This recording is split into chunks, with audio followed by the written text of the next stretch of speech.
always tolerated these differences of opinion. Another, and I'll end with this because time is up, but one argument is, well, you know, initially, it's a very crude argument and it shouldn't really be employed because it's not correct.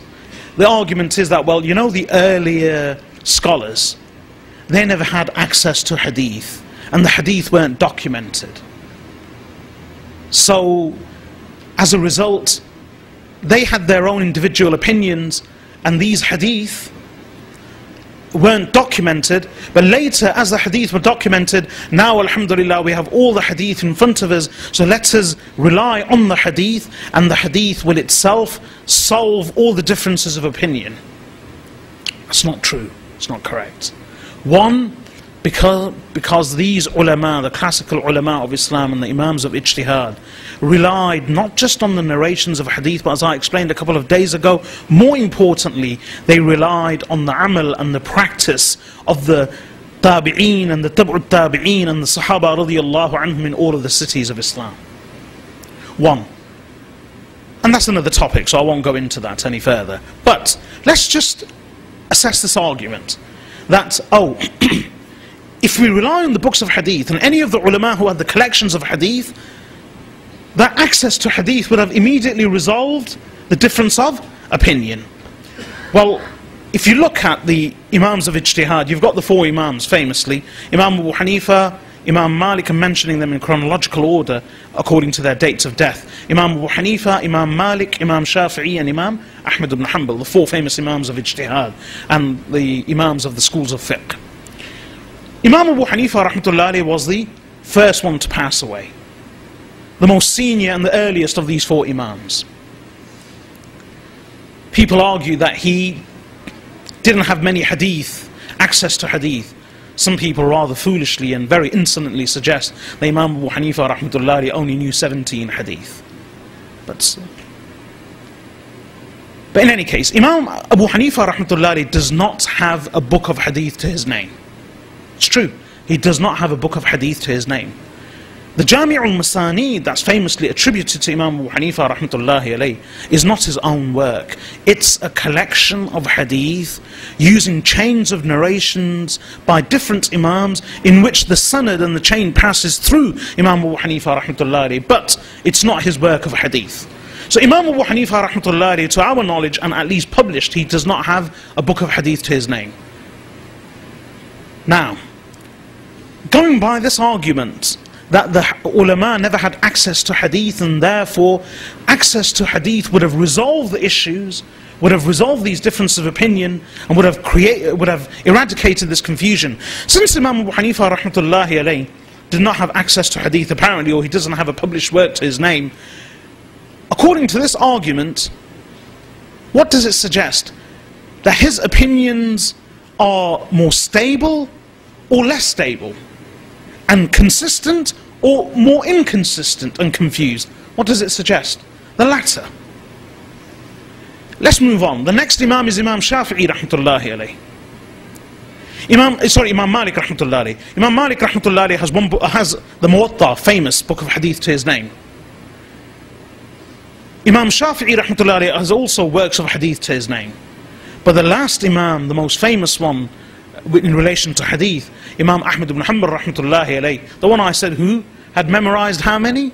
1,000,000 hadith with their chains of narration, and whose own published musnad, as is available today, contains more than 27,000 hadith collected from a wider collection of approximately 750,000 hadith.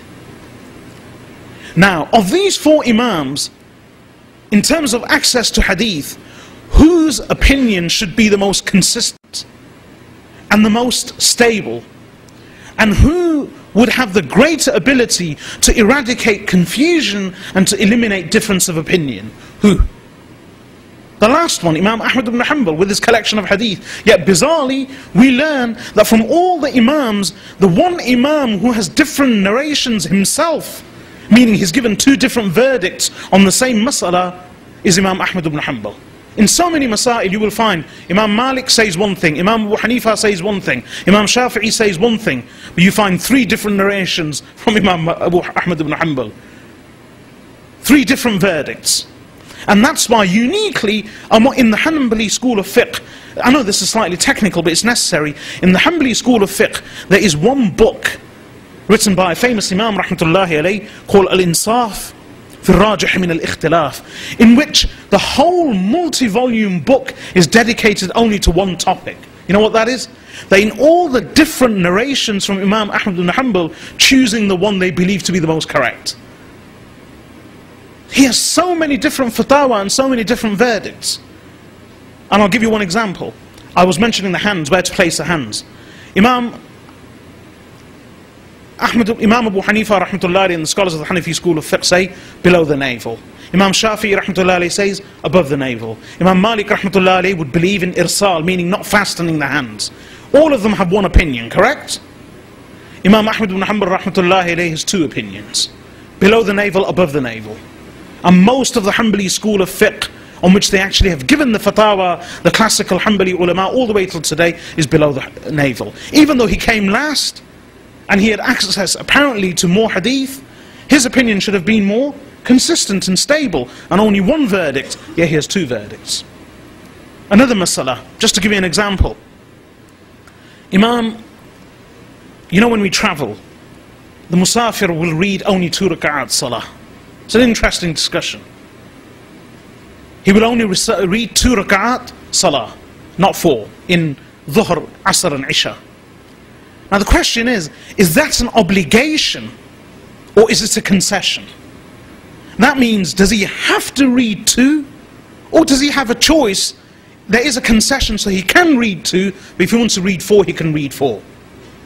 Is it an obligation to read 2 or is it merely a concession, so he can read 4? If we go by the same argument, that those who came earlier would be more confused and their opinions would be more inconsistent because they never had access to hadith. But those who came later, because they had wide collections of hadith, their opinions, they wouldn't have any difference of opinion. Why? The hadith would resolve the issue. Let's look at the same argument again. Imam Abu Hanifa rahmatullahi alayhi and the scholars of the Hanafi school of fiqh, even though they came right at the beginning, they have one single consistent opinion, only one verdict. Praying 2 rak'at salah is an obligation, it's not a concession, you have to pray 2. Now Imam Malik, who came later, he had access to hadith, he has published books of hadith. Should his opinion be more consistent and stable than Imam Abu Hanifa's and the Hanafi ulama? And should there be less confusion for him because at least he had access to hadith, according to this argument? Yes, there should be less confusion. But Imam Malik actually gives 2 verdicts. One verdict is, it's not an obligation, but it's a sunnah to pray only 2 rak'at. And the second verdict is, it's not an obligation, and it's not even a sunnah, but it's better to pray 2 rak'at, but you can pray 4 if you want. Now is that less confusing or more confusing? Let's go to the third Imam, Imam Shafi'i rahmatullahi. He came much later. Should his opinion be less confusing than the others or more because he had access to hadith and published works of hadith? Well, he is exactly like Imam Malik rahmatullahi. He says, it's not an obligation, but verdict number 1, it's a sunnah. So it's sunnah to pray 2, but you can pray 4. And the next verdict is, it's not even sunnah. It's better to pray 2, but you can still pray 4. Now after Imam Malik and Imam Shafi'i, who's the last Imam? Imam Ahmad ibn Hanbal. How many hadith had he memorized? 10 million. Oh sorry, 1 million. How many hadith does his published book contain? Over 27,000, the Musnad of Imam Ahmad ibn Hanbal. He came much later. He was in a position to revise the opinions of the earlier ones and compare them and say, right, this is closer to the truth, this is erroneous, this is incorrect. Who was in the best position? In every way. Imam Ahmad ibn Hanbal, the last one. Since he had all the opinions of the former scholars. And he had also access to, apparently or supposedly, to the hadith. How many narrations does Imam Ahmad ibn Hanbal rahmatullahi have? I'll tell you. Imam Ahmad ibn Hanbal says, first of all, just like Imam Abu Hanifa, yes, it's obligatory to pray to. It's an obligation, it's not a concession. You have to pray to, you can't pray for. Then he has another narration and verdict. You can pray, it's sunnah to pray to. Just like Imam Malik and Imam Shafi'i. It's sunnah to pray to. But you can pray for.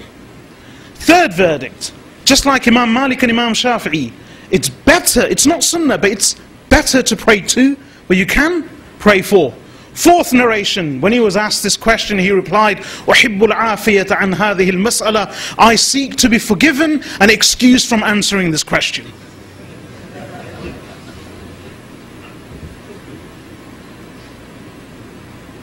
If one Imam has so many different verdicts and narrations, and this is no disrespect to Imam Ahmad ibn Hanbal rahmatullah alayhi, as I said earlier, we do not equal the dust of their feet. But the point I'm trying to make is that differences of opinion.